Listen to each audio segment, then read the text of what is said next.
Welcome to Pokémon Trainer Arena, a player-friendly Pokémon card game format designed for those who only want to battle with their Pokémon monster cards. In this format, your deck will consist of only Pokémon monsters, without trainers or energy cards needed, while getting an authentic Pokémon trainer experience. In the storyline, you're a Pokémon trainer who chooses one of 3 Pokémon presented to you as your starter Pokémon. Then, you catch up to 5 more Pokémon in the world you live in while on your adventure before meeting up and battling your opponent in the Pokémon Trainer Arena. The deck you draw from consists of Pokémon that live in your world and can be caught. While in the Pokémon Trainer Arena, active Pokémon are fighting and defending, while face-up Pokémon cards, although not active, are benched. Face-down cards are Pokémon still in their Pokéballs, remaining a hidden strategic move for you and your opponents to enhance your Pokémon Trainer Arena battle tactics. In this game format, you will need 1 deck of Pokémon cards consisting of monsters only, 1 coin to flip, and a total of 15 20-sided dice per player. You will use 6 dice for damage counters, 6 dice for energy counters, and 3 dice for rolling. Damage counters go to the top right of the card, and energy counters go to the top left of the card. There are 3 separate formats to be played within Pokémon Trainer Arena: Casual, Competitive, and Pack Trainer Arena. In this tutorial, we're going to go over Casual Trainer Arena, although after the tutorial, I will go over the nuances of each format. You will start the game by distributing 15 cards to each player. Do not look at these cards and place them in a stack. From your stack of cards that you've been drawn, you will now choose your starting Pokémon. Draw, but keep hidden, the top 3 cards of your stack, and choose one of those Pokémon to be your starter Pokémon. Now it's time to catch your Pokémon. Again, draw a card, but keep it hidden, 1 card at a time from your stack. When you draw your card, look at it. You can either discard it or roll to catch it. If you roll to catch it, you have to determine if this card is a common, uncommon, or a rare. If it's common, you roll 1 dice, uncommon 2 dice, and 3 dice for a rare. If you roll a 1 through 5 on any of your dice, the Pokémon has escaped, and you have to discard that card. Although, if you roll a 6 through 20, you have caught that Pokémon and they are on your team for the battle. Once you have acquired or caught a card, you must keep it. You cannot have more than 6 cards in your hand, although you may have less if you run out of cards to draw. Now that you've acquired your team, it's time to set up for battle. Choose and place any of your Pokémon to be active, face down with 1 energy counter, and then all other cards on the bench face down with no energy counters. Active Pokémon are your attack and defending Pokémon. Flip a coin to see who goes first. Now, both players reveal their active Pokémon. Each turn has 4 phases. In Phase 1, place 1 energy counter on each face-up and face-down Pokémon. In Phase 2, you may turn any face-down cards face-up at this time. In Phase 3, you may either attack, swap your Pokémon at no retreat cost, and then attack with your new Pokémon, or end turn. At the end of your turn, you will flip a coin for effects, such as asleep, paralyzed, burned, or confusion. You will also apply the abilities of your active Pokémon. When attacking, the attacker rolls an attack dice. If the roll lands between 1 through 5, you do critical damage, which does twice the damage. Discard the energy counters as needed to perform the respective attack. You can only attack once per turn. As a defender, you roll your dodge dice. If the roll lands between 1 through 5, you dodge the attack, acquiring 0 damage and cancel any text from the attack. If the attack is going towards a bench Pokémon, roll your dodge dice. After rolling the dodge dice, you cannot retreat to avoid the attack. In Phase 4, if you had attacked and did not end your turn, you can now retreat your Pokémon by paying the retreat cost, or you can end your turn. Again, at the end of your turn, you will flip a coin for effects. You will also apply the abilities of your active Pokémon.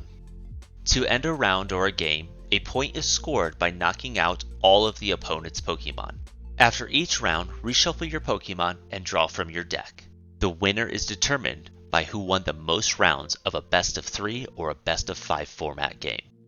And that concludes the Casual Trainer Arena tutorial. Next, let's talk about our formats. Within Pokémon Trainer Arena, there are 3 separate formats which can be played: Casual, Competitive, or Pack. In Casual Trainer Arena, you build one deck with assorted Pokémon cards, or with a specific set of Pokémon cards, with a minimum of 30 cards and no maximum number of cards in your deck. If more than one player contributes to a deck, use clear sleeves to mark the front of the sleeve to indicate the card owner. In Competitive Trainer Arena, each player strategically builds their own deck containing 60 cards. You can have 25 commons, 20 uncommons, and 15 rares. There are no duplicate Pokemon allowed. For example, you may not use several Charizards from one or more sets. Only a single Charizard monster card from any one set. Competitive decks can be decided to be set specific or non-set specific by the organizer of an event. In Pack Trainer Arena, you will have one unopened booster pack per player. Open and look through your pack, sleeve each card, and remove any energy and trainer cards. With the remaining monster Pokemon cards, use these to draw your Pokemon. In this format, your starter Pokemon will be the top card you draw, and then you have up to 3 benched Pokemon. Here are some additional rules. Your hand is considered to be your face-down Pokemon cards. Pokemon cannot evolve or de-evolve in this format. There are no special energies in this format. Abilities can only be used from your active Pokemon, not your benched Pokemon. All energy counters attached to a Pokemon are assumed to be the basic energies of that Pokemon type, but can be converted and used as any basic energy color as needed. If the attack requires you to discard cards, for example energy cards, in the text, consider the cards discarded to activate the attack as part of those discarded. For example, Mewtwo's attack, Psy-Slash, costs 3 energy counters to play, while the text states discard 2 energy counters from this Pokemon. You have already paid 3 energy counters for this attack, therefore you do not have to pay the 2 required in the text. Although, if 4 would have been required, you would still be required to pay 1 more energy counter. Face-down cards are considered to be reserved Pokemon still in their Pokeballs, and cannot be attacked or affected in any way unless by being turned face up by an ability or an attack text from an opponent. Once placed face up, they cannot go back to face down. When turned face up, those cards can attack immediately. Pokemon can retreat at any time from either player, even on an opponent's turn, if the retreat cost is paid. For example, if a player attacks, the defender may retreat their Pokemon at any time before rolling their dodge dice, and trade it out for another Pokemon to take the hit, while accounting for the new Pokemon's weakness and resistance. Abilities that have to do with drawing a card, searching your deck, prize cards, and pulling cards from your discard pile are null abilities that cannot be used in this format unless it states to draw an energy specifically. Then that energy counter must be distributed immediately to your Pokemon. You may not add any more Pokemon to your pool, even if a card states to add or search for a Pokemon. Damage counters equal 10 damage per counter. If a card states to reveal your hand, the respected trainer must flip up all face-down cards to the face-up position. Effects will be applied the same way as in the TCG standard format of Pokemon. For those of you who need a refresher on those effects, I will go over them now. For Asleep, you will rotate your card 90 degrees counterclockwise, that is to the left, to indicate that your Pokemon is asleep. Your Pokemon can't attack or retreat until your Pokemon is awake. Flip a coin at the end of your turn. If heads, your Pokemon is awake. For Paralyzed, you will rotate your card 90 degrees clockwise to the right to indicate that your Pokemon is paralyzed. Pokemon can attack or retreat on that person's turn, but the condition ends once their turn is over. For Burned Pokemon, you will place a fire token on the Pokemon to indicate that that Pokemon is burned. That Pokemon takes 20 damage at the end of each turn before flipping your coin. Flip a coin after taking your burn damage at the end of your turn. If heads, the Pokemon is cured, and you will no longer take burn damage. If tails, repeat this process each turn until you flip heads.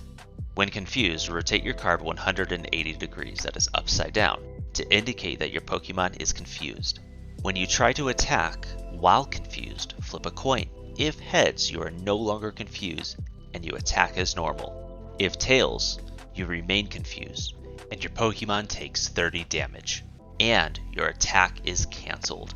When poisoned, place a poison token on your Pokemon to indicate that your Pokemon is poisoned. Your Pokemon will take 10 damage at the end of each turn. Your Pokemon must go to the bench to be cured from poison. When your Pokemon are swapped or retreated to the bench, they are cured from any effect. I appreciate you watching the official Pokemon Trainer Arena rules and tutorial video. If you are interested and would like to play this format, I've provided a link below in the description of the rules and instructions on how to play. Please like, subscribe, and share this video with others. Also, try this format out with your friends and in your local shops, and let me know how it goes in the comments.